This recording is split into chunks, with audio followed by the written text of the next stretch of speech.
마태복음 5장 우리 3절부터 저하고 한 말씀씩 같이 읽도록 합니다. 제가 먼저 마태복음 5장 3절 말씀 봉독합니다. 심령이 가난한 자는 복이 있나니 천국이 그들의 것이며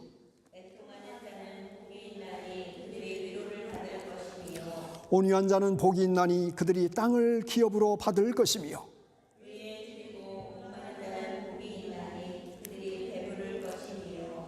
긍휼히 여기는 자는 복이 있나니 그들이 긍휼히 여김을 받을 것이며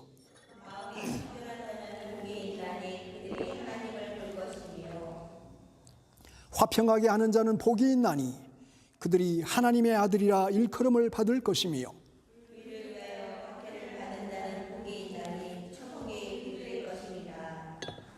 아멘. 계속해서 지금 예수님께서 산상수훈에서 말씀하신 팔복에 대해서 말씀을 나누고 있습니다.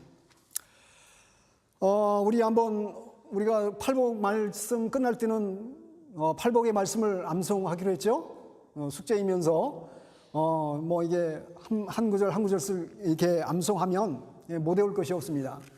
우리가 한 4주 전부터 나눴던 말씀, 우리 3절부터 한번 좀 암송을 해봅시다. 3절, 심령이 가난한 자는 복이 있나니 천국이 그들의 것이며, 그 다음에 애통하는 자는 복이 있나니 그들이 위로를 받을 것이며, 세 번째, 온유한 자는 복이 있나니 그들이 위로를 받을 것이며, 그 다음에 의에 줄이고 목마른 자는 복이 있나니 그들이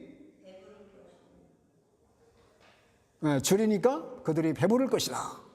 그 다음에 오늘 다섯 번째 복에 대해서 말씀하시면서 긍휼히 여기는 자는 복이 있나니 그들이 긍휼히 여김을 받을 것이다. 오늘 다섯 번째 복에 대해서 예수님께서 말씀해 주시고 있습니다. 우리가 일반적으로 생활할 때에 우리 특별히 오늘 말씀의 주제인 긍휼이라는 단어를 거의 쓸 기회가 없는 것 같아요. 특별히 여기서 자라는 아이들 같은 경우는 긍휼이라는 단어를 이렇게 말하지도 않고 듣지도 않기 때문에 긍휼이 무슨 말인가, 이렇게 좀 이해하기 어려운 단어가 긍휼이 아닌가 생각할 수 있습니다. 영어 성경에도 긍휼을 어떻게 번역을 해놨나 봤더니 이 mercy 또는 merciful 이렇게 이 단어로 이해는 다른 그 단어로 번역을 하지 않고 있어요. 근데 우리나라 말은 더 영어보다 이게 더 다양한 표현을 하는 것 같습니다. 그래서 긍휼이라는 단어, 자비라는 말을 이게 사용하지 않고 긍휼이다라고 표현해 주고 있는데, 그러면 긍휼이라는 이 단어는 헬라어로 엘레에모네스라는 단어예요. 엘레에모네스. 이 말의 뜻은 엄밀하게 이야기하면 죄를 용서해 주는 것, 또 조롱당하는 자나 가난한 자를 불쌍히 여기는 것이라는 의미가 있습니다. 특별히 성경에서 엘레모네스라는 헬라어 긍휼이라는 단어를 사용할 때는 이 긍휼은 영혼을 불쌍히 여기시는 그 마음과 하나님의 마음과 연결되어 있다는 것입니다. 영혼의 비참한 상태를 느끼고 그것을 슬퍼한다는 그 의미와 이렇게 뜻이 연결되어 있습니다. 그래서 자신의 그 비참한 상태의 그 영혼의 모습을 바라보면서 더 나아가서는 하나님의 은혜를 구하고, 더 나아가서는 정말로 이 은혜를 받아야 되는 그 사람들을 바라보면서 긍휼히 여기는 마음, 하나님께서 우리를 긍휼히 여기시듯이 또 다른 사람들을 바라보면서 하나님의 그 마음을 갖고 긍휼히 여기는 그런 자로 나아가는 그 모습이 바로 엘레에모네스라는 그 긍휼의 의미에 담겨 있다는 것입니다. 그러므로 우리가 하나님의 마음, 물론 하나님은 정말 여러 가지 캐릭터, 사랑이 많으시고 온유하시고 인자하시고 그런 마음, 여러 가지 좋은 그런 캐릭터가 있지만 그 중에 대표적인 캐릭터 중에 하나가 바로 하나님의 마음은 긍휼의 마음을 갖고 계시다라는 것입니다. 긍휼의 마음. 여러분, 성경에는 많은 부분에서 하나님의 그 마음의 성품을, 이 긍휼의 모습을 표현해 주고 있는, 대표적으로 보면 출애굽기 33장 19절에 이렇게 말씀을 하고 있어요. 나는 은혜 베풀 자에게 은혜를 베풀고 긍휼히 여길 자에게 긍휼을 베푸느니라. 그 하나님의 마음을 이렇게 표현해 주고 있어요. 디도서 3장 5절에도 우리를 구원하시되 우리가 행한 바 의로운 행위로 말미암지 아니하고 오직 그의 긍휼하심을 따라 중생의 씻음과 성령의 새롭게 하심으로 하셨다. 하나님의 중요한 어떤 캐릭터의 모습을, 특별히 불쌍히 계시는 그런 하나님의 마음을 이 긍휼이라는 단어로 계속해서 이렇게 표현해 주고 있는 것을 보게 되는 것이죠. 베드로전서 2장 10절에도 너희가 전에는 백성이 아니더니 이제는 하나님의 백성이요 전에는 긍휼을 알지 못하였더니 이제는 긍휼을 얻은 자니라. 하나님의 또 다른 긍휼히 여기시는, 불쌍히 여기시는 그 마음을 이 베드로전서에도 이렇게 표현해 주고 있습니다. 그러나 사실 우리는 본능적으로 남을 불쌍히 여기고 긍휼히 여기는 그 마음들을 갖기가 정말 어려운 존재들입니다. 여러분, 지금 영국이 왜 브렉시트를 하려고 합니까? EU에 계속 남아있으면 많은 사람들이 많은 손해를 본다라고 생각을 하기 때문에 브렉시트가 추진이 됐던 거예요. 왜냐하면 많은 이민자들 받아들여야 됩니다. 뿐만 아니라 EU에서 할당된 또 분담금도 내야 돼요. 그리고 또 EU에서 제정된 그 법도 준수하면서 따라가야 됩니다. 한마디로 이야기하면 손해보기 싫다는 거예요. 그런 마음들이 이게 모여지다 보니까 브렉시트 투표에서 52%가 찬성표를 던졌습니다. 여러분, 왜 국가 간에 분쟁이 생깁니까? 서로 이해하고 서로 이게 긍휼히 여기는 마음이 있으면은 분쟁이 생길 수가 없을 것이에요. 그러나 국가 간에 서로 남의 나라에 갖고 있는 자원을 보고 탐하게 되고 욕심을 부리게 되고 그래서 더 많은 영토를 갖추려고 하게 되고 그러면서 옆 나라를 뺏어가는 그러한 전쟁이 역사 가운데 계속해서 반복해서 나타났던 것입니다. 여러분, 개개인의 다툼도 마찬가지 아닙니까? 결국 손해보지 않고 만약 서로 간에 이해하고 하나님께서 말씀하신 것처럼 긍휼한 마음이 있었다면 결국 개인 간에도 다툼이 사라졌을 것입니다.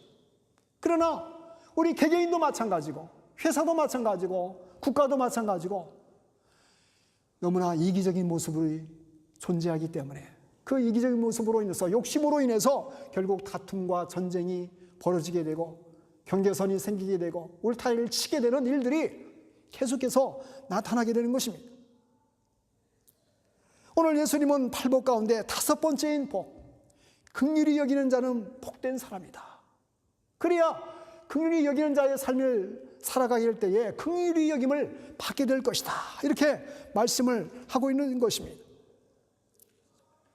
근데 예수님께서 지금 이 긍휼의 복을 말씀하면서 이 사람은 이 긍휼에 대해서 말씀을 듣는 사람들이 어떤 사람들입니까?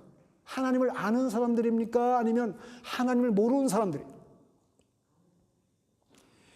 이 예수님의 팔복의 메시지는 하나님을 모르는 사람들이 아니에요. 일단 기본적으로 예수님께서 나름 하나님을 믿고 하나님을 알고 있는 사람들을 대상으로 지금 이 팔복의 메시지를 던져주고 있는 것이에요. 하나님의 천국 백성을 꿈꾸고 있다면 하나님의 명하신 말씀을 순종하고 참된 풍성한 하나님의 참된 복을 누리면서 살기를 원한다면 긍휼한 자가 되라. 긍휼의 마음을 가지라고 그것이 참된 복을 누리는 비결이다라는 것을 예수님께서 오늘 말씀하고 있는 것입니다. 오늘 이 말씀을 통해서 우리 모두가 주님의 그 마음처럼 하나님의 마음처럼 긍휼히 여기는 마음이 새로워질 수 있도록 하나님의 크신 은총이 가득한 이 시간 되기를 간절히 축원을 드립니다. 먼저 긍휼히 여기는 마음은 왜 우리가 긍휼히 여기는 마음을 가져야 됩니까? 이 마음은 바로 정말 하나님의 귀한 마음이시기 때문입니다. 긍휼히 여기는 마음은 하나님 아버지의 마음입니다. 하나님의 말씀인 성경을 보게 되면 구석구석마다 그 하나님의 중요한 캐릭터 중에 하나가, 성품 중에 하나가 바로 많은 백성들을, 많은 사람들을 긍휼히 여기셨다라고 말씀하고 있습니다. 예레미야 애가 3장 22절로 23절에 보면 여호와의 인자와 긍휼이 무궁하심으로가 뭡니까? 끝이 없다는 거예요. 하나님의 그 인자하심과 하나님의 긍휼하심이 끝이 없어요. 우리는 어떻습니까? 다 끝이 있어요. 끝도 그냥 다 보여요, 속이. 저 사람 몇 번만 이렇게 속 뒤집어 놓으면 열받아가지고 뚜껑 열려서 뭔 소리 나올지 모르는 사람이야. 그렇게 부족한 존재들이에요. 몇 번이 뭡니까? 한 번도 참지 못하고 그럴 때가 얼마나 많이 있습니까? 그러나 하나님의 캐릭터 중에 정말로 귀한 캐릭터는 여호와의 인자와 긍휼이 무궁하시다. 그래서 우리가 진멸되지 아니함이니이다. 이것들이 아침마다 새로우니 주의 성실하심이 크도소이다. 예레미야 선지자는 이렇게 하나님의 그 캐릭터를 소개하고 있습니다. 하나님의 그 긍휼하심은 끝이 없는 무궁하시는 정말로 인자하신 하나님이십니다. 그러하기 때문에 우리가 감히 하나님의 은혜 앞에 나올 수 있는 존재들인 것입니다. 야고보서 5장 11절에도 보라, 인내하는 자를 우리가 복되다 하나니 너희가 욥의 인내를 들었고 주께서 주신 결말을 보았거니와 주는 가장 자비하시고 긍휼히 여기시는 이시니라. 마지막 부분에 뭐라고요? 주는 가장 자비하시고 긍휼히 여기시는 분이시다. 바로 그 하나님이시기 때문에 우리가 때로는 넘어지고 때로는 하나님 보시기에 정말 창피스러운 일을 벌였음에도 불구하고 우리가 어떻게 나아갈 수 있습니까? 만약 그랬다면 정말 하나님의 인자와 하나님의 긍휼이 정말로 제한적이라면 우리는 감히 하나님 앞에 나아갈 수 없는 존재들이에요. 그럼에도 불구하고 하나님은 오늘 이 말씀 보니까 하나님의 그 긍휼하심은 끝이 없으신 인자하신 하나님이시다라고 말씀하고 있습니다. 이사야 55장 7절에도 악인은 그의 길을 불의한 자는 그의 생각을 버리고 여호와께로 돌아오라. 그리하면 그가 긍휼히 여기시리라. 우리 하나님께로 돌아오라. 그가 너그럽게 용서하시리라. 우리는 세 번 참기도 세 번 용서하기도 어려운 존재들입니다.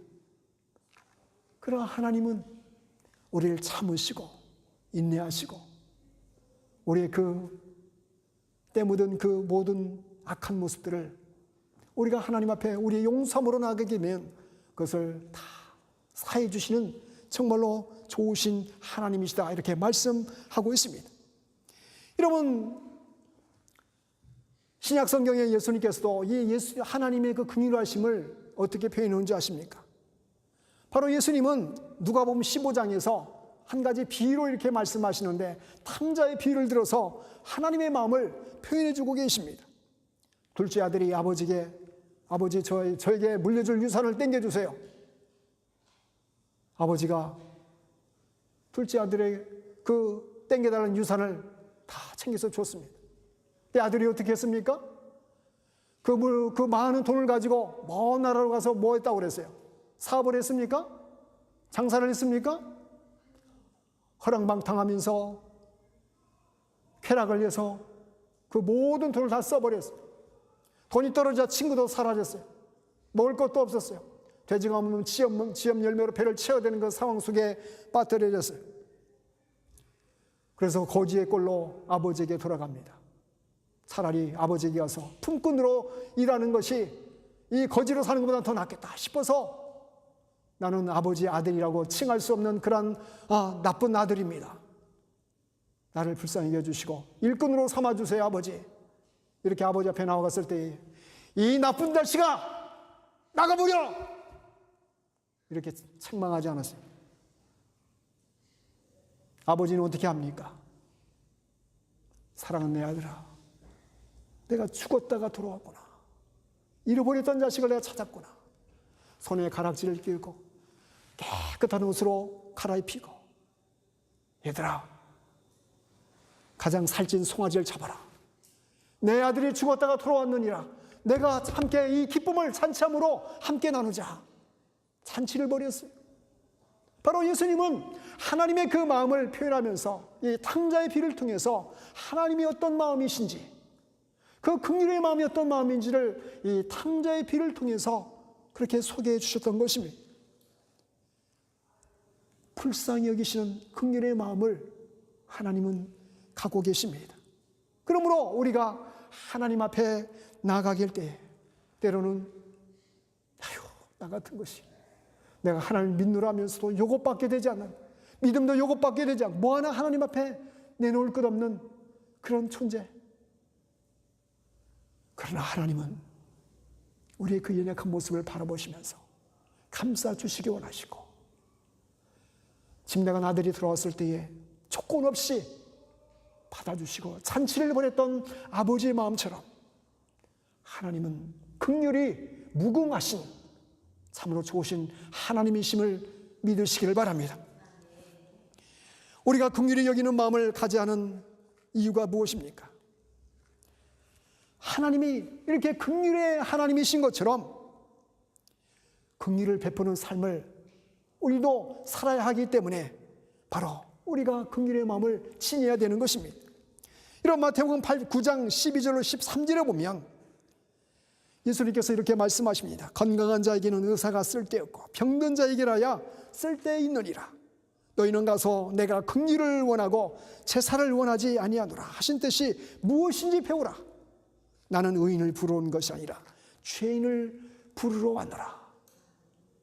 여러분, 긍휼을 배우라는 것이 어떤 것이 참된 긍휼인지, 주님께서 이 땅에 오신 목적이 의인을 부르러 온 것이 아니라 멸시받고 죄 가운데 있는 이 창녀와 세리와 무시받는 참으로 아웃사이더 같은 그런 인생을 살아가고 있는 그 사람들을 구원의 길로, 진리의 길로 인도하기 위해서, 그들을 회복시키기 위해서 오셨다라고 말씀하시면서 긍휼을 배우라라고 말씀하고 있습니다. 긍휼을 배우라는 의미는 뭡니까? 긍휼의 마음을 지니고 긍휼을 드러내라는 것입니다. 삶 속에 드러내라는 것입니다. 우리가 잘 아는 사마리아인의 비유가 누가복음 10장에 나오고 있습니다. 어떤 사람이 예루살렘에서 여리고로 내려가다가 누구를 만납니까? 친구를 만난 것이 아니고 강도를 만났습니다. 강도를 만나서 사이좋게 지낸 게 아니라 있는 것을 다 뺏겼습니다. 매를 맞고 실컷 죽도록 맞았습니다. 그래서 죽은 줄 알고 내버려 버렸어요. 그런데 그 내버려진 장소에 어떤 사람이 지나갔는데 그 사람 중에 한 사람은 제사장이었습니다. 제사장은 본체 만취하고 신음하고 있는 그 사람, 죽었는지 산지도 확인하지 않고 지나가 버렸습니다.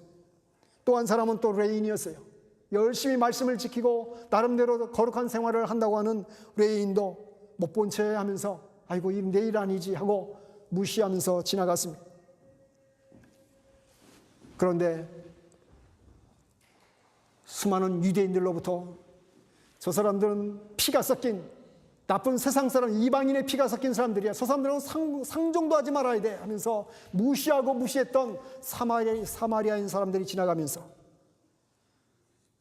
불쌍히 여기는 마음이 생겼습니다. 그리고 죽어가는 그 사람을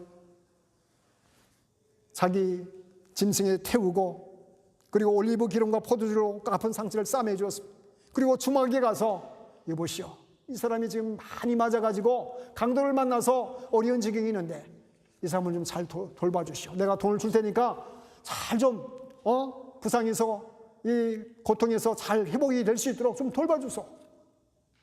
만약에 내가 준 돈보다 더 많은 돈이 들거든 내가 돌아오는 길에 반드시 갚을 테니까 나를 믿고 이 아픈 사람을 좀 잘 돌봐주세요. 부탁을 합니다. 예수님이 묻습니다. 내 생각에는 이 세 사람 제사장과 레인과 사마리아인 중에 누가 참된 강도만한 자의 이웃이냐 이렇게 물었습니다. 그러자 이 말씀을 듣고 있던 사람들이 뭐라고 말합니까? 이르되 자비를 베푼 자니이다. 예수님이 말씀하십니다. 가서 너도 이와 같이 하라. 자, 이 사마리아인의 비유를 생각할 때마다 만약에 여러분이 그 자리에 있었으면 어떻게 했을까? 이렇게 질문을 갖게 됩니다. 나는 그 강도 많은 사람을 보면서 과연 어떤 액션을 취했을까? 여러분 스스로에게 한번 던져보십시오. 어떤 액션을 취했을 것 같습니까? 제사장처럼 또 레인처럼 아니면 사마리아인처럼 어떻게 했을 것 같습니까? 우리는 이러한 삶의 자리에서 많은 고민과 선택의 과정 속에 살아갑니다. 그럴 때마다 우리가 잊지 말아야 할 중요한 메시지는 바로 주님의 마음, 하나님의 마음, 긍휼의 마음이 있을 때에 감히 사마리아인처럼 뭔가를 고민하면서 감싸주고 위로해주고 격려하고 어려운 가운데 있는 이를 품고 뭔가를 베풀 수 있는 자리로 나갈 수 있다는 것입니다. 여러분, 우리가 영국에 살면서 난 참 이런 부분이 자랑스럽다라고 생각되는 것 중에 저 개인적으로는 참 이게 로컬마다 망하지 않는 가게가 있어요. 체리티숍입니다. 체리티숍.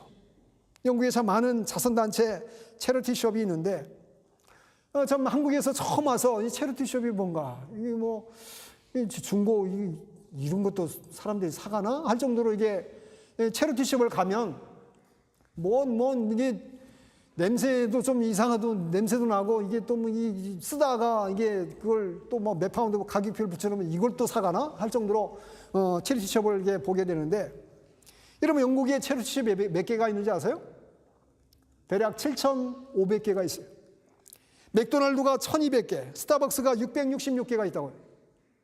그 가운데 체리티숍이 압도적으로 7,500개가 있어요.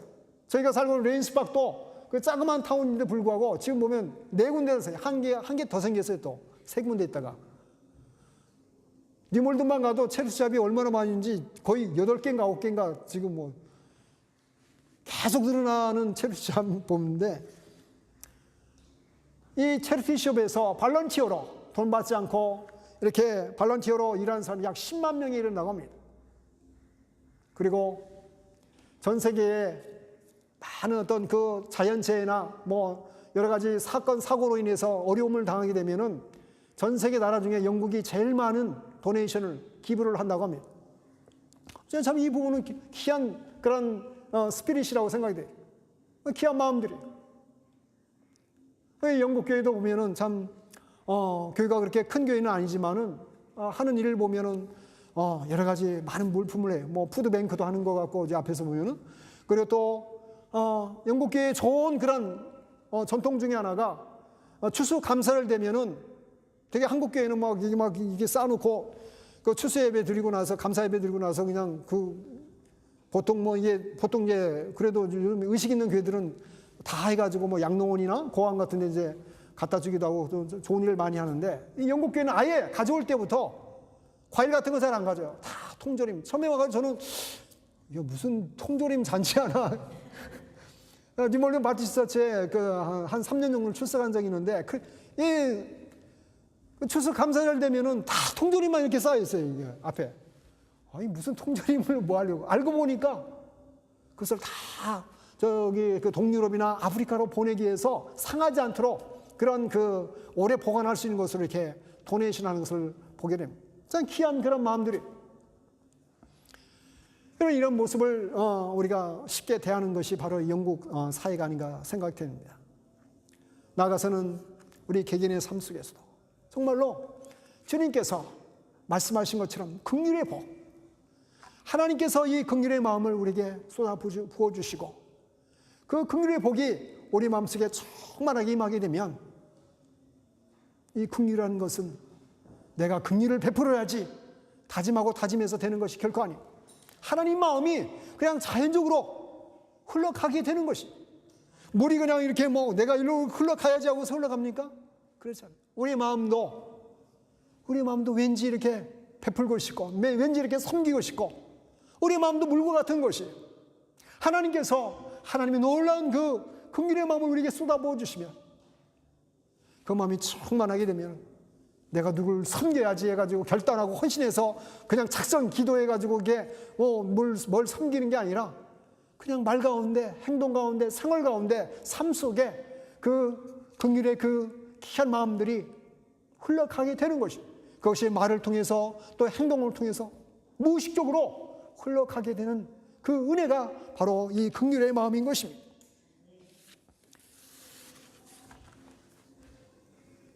긍휼의 마음이 있을 때에 우리는 하나님을 알지 못하는 사람들을 바라보면서 하나님의 마음으로 다가갈 수가 있는 것입니다. 이 인블더 타운에 런던 함께하는 교회를 설립하고 지금까지 가장 잘한 것 중에 하나는, 그래도 노방전들을 한 것이 아닌가 생각돼요. 다른 건 잘 모르겠고, 비록 20분이지만 1시부터 1시 20분까지 처음에는 우리 딸아이가 너무너무 좀 힘들었어요. 지금도 이렇게 지금은 잘 서포트를 해주고, 근데 처음에는 힘들었고, 저도 처음에는 힘들었어요. 적응하느라고. 왜냐하면 예배 준비가 막 쫓기니까. 그런데 그 전도를 하면서 그렇게 기도하게 됩니다. 하나님의 마음을 하나님 허락해 주십시오서. 특별히 오늘 이 긍휼이라는 단어를 생각하면서 더 깊게 생각되는 거예요. 긍휼의 마음. 내가 긍휼의 마음이 없으면 정말 귀찮은 것이에요. 때로는 저 사람 뭔 짓을 하는 거야? 하면서 좀 냉소 섞인 그런 미소를 띠면서 지나가는 사람들을 바라보면서 우리가 Jesus love you, God bless you 그런 소리를 하고 전도를 나눈다고 누가 그것을 인정합니까? 하나님의 마음이 아니면 복음을 전하는 일이 거치장스러운 것이에요. 그렇지 않습니까? 아무리 주님의 그 지상명령을 우리가 알고 있어도 너희는 땅끝까지 복음을 전거해라. 아무리 말씀에 기록됐다 하더라도 내 마음이 움직이지 않으면 그것은 귀찮은 잔소리입니다. 사랑하는 성도 여러분, 우리는 복음에 많은 빚을 진 민족입니다. 1839년 9월 7일 영국 웨일즈 중부의 작은 마을 레아다에서 태어난 한 청년이 있었습니다. 이 청년은 1866년 9월 5일 28살의 생일을 얼마 앞에 남겨두지 않고 조선 땅 대동강변에서 복음을 전하러 왔다가 복음도 전해보지 못하고 한국 관리에 의해서 목이 잘려 죽음을 당했습니다. 그 사람이 바로 토마스 선교사님입니다. 이 토마스 선교사님뿐만 아니라 수백 명의 선교사님들이 정말로 그 당시에 개화되지도 않고 미개인과 같은 조선 땅에 와서 복음을 전하기 위해서 죽음을 당했습니다. 그들을 그 조선 땅까지 인도한 그 원동력이 무엇이었겠어요? 바로 이 하나님의 마음이 있었기 때문입니다. 하나님의 긍휼히 여기시는 마음이 나하고 아무 상관도 없고 언어도 다르고 문화도 다른 그런 조선 땅에 와서 생명을 내걸고 복음을 전하기 위해서 그 선교의 사명을 감당한 것입니다. 여러분, 저와 여러분도 하나님의 긍휼의 마음이 없으면 땅끝까지 복음을 전하란 말은 그런 잔소리밖에 되지 않을 것입니다. 복음의 증인으로 살라고 하는 것은 정말로 귀에도 들어오지 않을 소리입니다. 하나님의 그 긍휼의 마음이 우리의 마음속에 있을 때에 하나님께서 먼저 나를 구원하시고 나를 참으시고 나를 생명의 길로 인도하시기 위해서 끝까지 참으신 그 하나님의 은혜와 하나님의 인자하심과 하나님의 그 긍휼하심을 우리가 느끼고 감사함으로 나아갈 때에 그 마음속에 그 긍휼의 마음이 채워져서 그 누군가에게 그 사랑의 마음이 흘러갈 수 있는 것입니다. 원하는 것은 우리 마음속에 이 긍휼의 마음이 가득하길 원합니다. 긍휼의 마음이 가득할 때에 교만하지 않습니다. 긍휼의 마음이 가득할 때에 자기 이기적인 그런 삶이 되지 않을 것입니다. 긍휼의 마음이 가득할 때에 섬기는 자로서, 사랑하는 자로서, 낮아지는 자로서, 긍휼의 마음이 가득할 때에 주님의 기뻐하는 뜻을 순종하며 살아갈 수 있는 존재가 되는 것입니다. 하나님의 그 귀한 캐릭터, 이 긍휼의 마음이 사랑하는 우리 성도의 마음속에 가득하기를 주님의 이름으로 간절히 축원을 드립니다. 오늘 이 시간 한 3분 정도 우리 자신을 바라보면서 우리 정말로 이 하나님의 마음이 너무나 부족합니다. 하나님의 긍휼의 마음이 아니고서는 가장 가까이 있는 가족도, 친구도, 직장 동료도, 우리의 이웃도, 같은 성도도 품을 수 없는 정말 모난 우리의 인생입니다.